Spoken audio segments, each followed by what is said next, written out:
Assalamualaikum warahmatullahi wabarakatuh. Nama saya Ummu Najah Akilah binti Muhammad Baharudin yang bernombor matrik I21105633. Hari ini saya akan mereviewkan satu teori mengenai Imam Al-Ghazali. Okey, untuk pengenalan Imam Al-Ghazali, nama sebenarnya ialah Abu Hamid Muhammad bin Muhammad bin Muhammad bin Ahmad Al-Ghazali. Dilahirkan di desa Ghazalah, pinggir kota Tus, timur laut Iran. Gelaran Imam Al-Ghazali bersempena kerjaya bapaknya sebagai peminat bulu kambing, iaitu Al-Ghazal. Pendapat lain juga mengatakan bahawa gelaran itu diambil sempena nama kampungnya, iaitu nama kampung kelahirannya Al-Ghazalah. Okey, seterusnya iaitu Imam Al-Ghazali pernah memegang jawatan pengetua di Madrasah Nizamiyah, iaitu di Baghdad selama 5 tahun, iaitu pada tahun 1091 Masihi hingga 1095 Masihi di universiti tersebut. Beliau memberi kuliah dalam bidang hukum dan teologi. Selain itu juga dalam bidang dunia Islam, Al-Ghazali juga mendapat gelaran Hujjatul Islam, iaitu pembela Islam, kerana kepetahan beliau berhujjah membela Islam dan umatnya, iaitu membela Islam lah. Selain itu juga Imam Al-Ghazali juga menguasai pelbagai ilmu pengetahuan, iaitu dalam segi falsafah, keagamaan, kenegaraan, pendidikan dan sebagainya. Okey, seterusnya iaitu pandangan tokoh mengenai bermain Imam Al-Ghazali. Okey, yang pertama iaitu Imam Al-Ghazali merupakan seorang yang cendekiawan, iaitu mementingkan kesungguhan dalam kehidupan dan mengutamakan pembelajaran serta ibadah. Selain itu juga dia menjaga keseimbangan dan kebahagiaan dan tidak melampaui batas yang diajarkan oleh Islam. Yang kedua iaitu mengeluarkan sifat negatif dan menanamkan sifat positif. Apabila kita bermain ni, kita akan dapat mengeluarkan segala perkara negatif dalam diri dan menambahkan perkara positif. Sebagai contoh, sifat pendidikan adalah penting bagi mengubah sahsiah peribadi manusia menjadi insan berilmu dan berakhlak mulia, iaitu membina potensi yang ada pada manusia untuk berfungsi menjadi seorang khalifah dan memberi manfaat. Seterusnya iaitu belajar dan mengajar tidak dapat dipisahkan. Melalui teori mengenai bermain Imam Al-Ghazali, Al-Ghazali menjelaskan bahawa guru berperanan mengajar dan pelajar iaitu berperanan mengajar, iaitu guru berperanan mengajar dan mengaruh fizikal dan potensi seseorang pelajar, manakala belajar pula merupakan tingkah laku yang dipimpin oleh orang yang mengajarnya. Pendidikan perlu belajar dan pelajar dibimbing oleh guru, dan guru mengajar pelajar tersebut. Itu merupakan hakikat proses mengajar dan belajar dalam kehidupan. Okey, selain itu juga terdapat beberapa perkara, iaitu melalui bermain ni dapat melakukan amal kebajikan, iaitu dapat menyelesaikan kekeliruan yang wujud dalam minda, menambahkan pengetahuan dan kesedaran, menjadi dunia ni aman dan mendapat faedah di akhirat kelak. Seterusnya, pandangan teori mengenai bermain ni, Allah akan memberkati setiap individu yang menuntut ilmu. Oleh itu, sebagai ibu bapa perlulah mendidik anak-anak dalam menuntut ilmu, iaitu adab makan, adab bersopan santun, adab makan minum sejak kecil lagi. Contohnya, ibu bapa mengajar anak-anak seperti membaca bismillah sebelum makan, makan dengan tangan kanan, mengambil makanan yang dekat, dan mengucap alhamdulillah setelah selesai makan dan sebagainya. Di samping itu juga melalui pandangan teori ini, Akhir sekali mengenai pandangan teori bermain, iaitu pemberian ganjaran kepada kanak-kanak. Sebagai ibu bapa, kita mestilah memberi ganjaran kepada anak-anak kita apabila anak-anak kita melakukan perkara yang baik ataupun melakukan perkara yang disukai. Contohnya, anak-anak setelah bermain, dia menyimpan barangan yang dia main, pulang pada waktu yang ditetapkan, membuat perkara-perkara yang baik. Oleh itu, ibu bapa perlu memberi ganjaran kepada anak-anak tersebut. Contohnya memberi pujian, wow, bagusnya adik hari ni balik awal, ataupun memberi hadiah kepadanya. Sebab apa? Sebab kita sebagai ibu bapa merupakan contoh tauladan yang terbaik selain daripada ibu bapa. Oleh itu, kita sebagai ibu bapa dan bakal guru perlu ada sifat positif dan memberi ganjaran kepada kanak-kanak. Apakah sumbangan teori pedagogi main Imam Ghazali? Okey, seterusnya ialah sumbangan teori Al-Ghazali, Imam Ghazali dalam pedagogi bermain. Okey, dalam sumbangan ni, dia menggunakan konsep Al-Ghazali, iaitu pendidikan yang berkait rapat dengan manusia. Okey, untuk sedia maklum, setiap manusia ni mempunyai masalah. Dengan bantuannya pendidikan, dapatlah menyelesaikan masalah tersebut.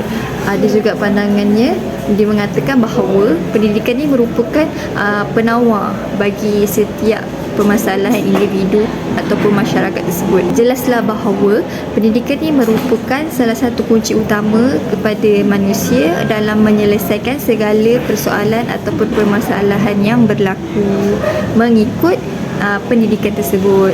Sebagai contoh, kalau permasalahan dalam pembelajaran, so pendidikannya adalah melalui guru. Okey, seterusnya, menurut Imam Ghazali, pendidikan ni mempunyai makna yang luas dan mendalam, di mana ada juga pendidikan yang disalurkan melalui secara tidak berhadapan, sebagai contoh melalui pembacaan buku dan syair. Selain itu juga, pendidikan juga tidak dibataskan melalui pendidikan yang formal, tetapi ia juga melalui pendidikan informal dan non-formal. Okey, daripada perspektif Islam, Imam Ghazali ni berpendapat bahawa pendidikan ni dapat dilihat dari segi individu, masyarakat dan kewajipan. Okey, individu ni sebuah perkembangan sifat-sifat ketuhanan yang terdapat dalam diri manusia sesuai dengan janjinya kepada Tuhan dan tuntutan fitrah ilmu dan wahyu. Okey, sedia maklum bahawa manusia ni mempunyai sifat ingin tahu dalam segala ilmu makrifat untuk mengenali Allah. Okey, secara umumnya Imam Ghazali ni dia mempunyai makna yang hampir sama dengan yang dinyatakan oleh ahli pendidikan moden. Tapi pendidikan ni dia bagi Imam Ghazali ni, pendidikan ni dia berintikan warisan nilai budaya suatu masyarakat kepada setiap individu supaya budaya tersebut tu dapat diteruskan di dalam masyarakat tersebut. Okey, sebagai contoh, daripada nilai-nilai yang diturunkan melalui keislaman yang berdasarkan Al-Quran dan Sunnah, mengikut cara hidup para as-salafus soleh.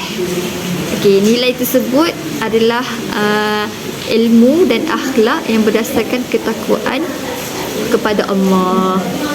Okey.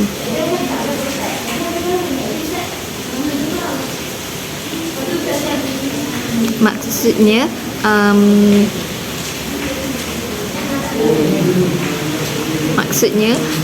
pendidikan ni meliputi makna yang luas yang terdapat di dalam Al-Quran itu sendiri, di mana terbahagi pada 5 kategori, iaitu nilai individu, kekeluargaan, kemasyarakatan, kenegaraan dan keagamaan.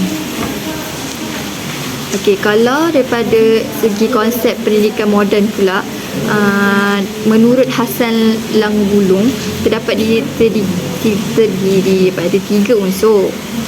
Yang pertama, ilmu pengetahuan, kedua, kemahiran dan ketiga, nilai.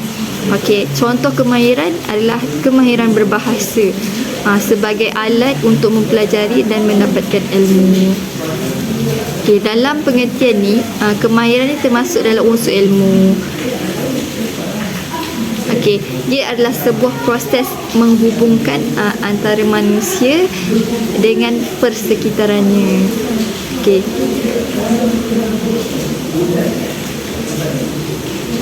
Tetapi ia juga merupakan proses menghubungkan manusia dengan Tuhan. Dengan ini dapat dilihatlah tujuan untuk mendapatkan sebuah pendidikan itu bukan hanya kesenangan di dunia, tetapi untuk mencapai kebahagiaan akhirat juga. Sama ada ilmu tu didapati bersifat duniawi ataupun ukhrawi. Okey. Dengan adanya pendidikan ataupun ilmu ni dapat mendekatkan diri kepada Allah secara tidak langsung. Sebab tu Imam Ghazali tidak dapat pisahkan kemahiran dengan konsep pendidikan. Okay, seterusnya Imam Ghazali juga dia menggunakan pendekatan melalui faktor ketidakjalanan, iaitu menurutnya pendidikan ni bukan hanya sekadar pembelajaran tetapi lebih daripada itu, iaitu secara berinteraksi dan menjadi role model kepada pelajar. Okay, sebagai contoh, menjadi role model membuat perkara yang baik, mengajarkan sesuatu yang baik seperti mengajarkan adab kepada kanak-kanak, adab makan, adab bercakap, adab bersama ibu bapa. Itu adalah antara contoh yang boleh diberikan sebagai teladan kepada pelajar. Apakah pula kekuatan teori mengenai main?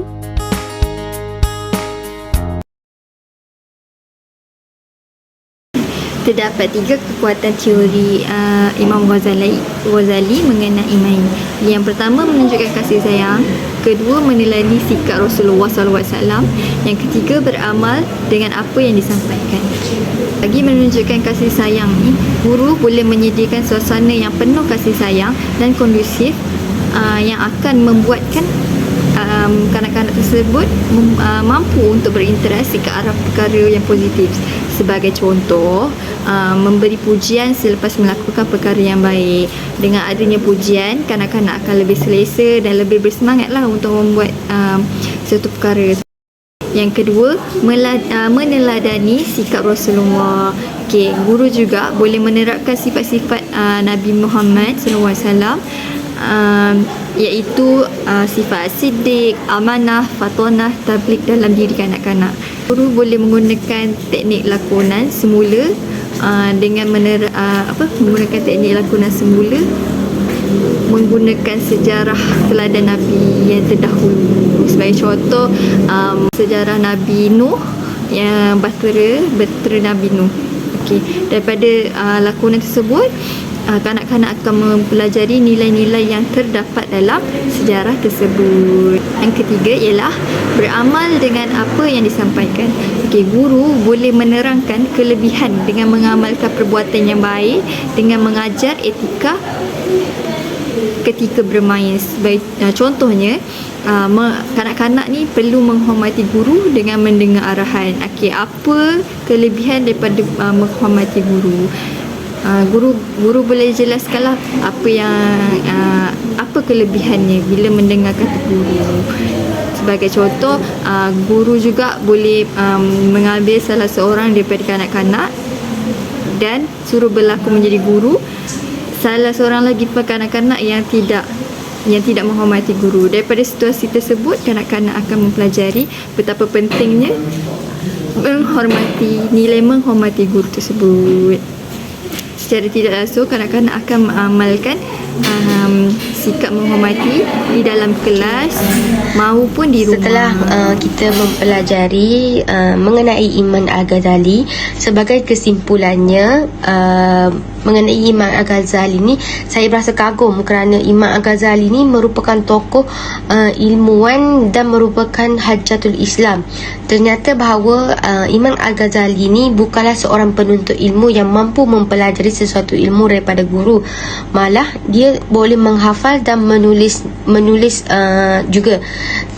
Tetapi bukan itu sahaja, beliau juga telah pergi jauh sehingga mampu untuk mencukir dan mencorak segala permasalahan dan kepincangan dalam sesuatu bidang ilmu.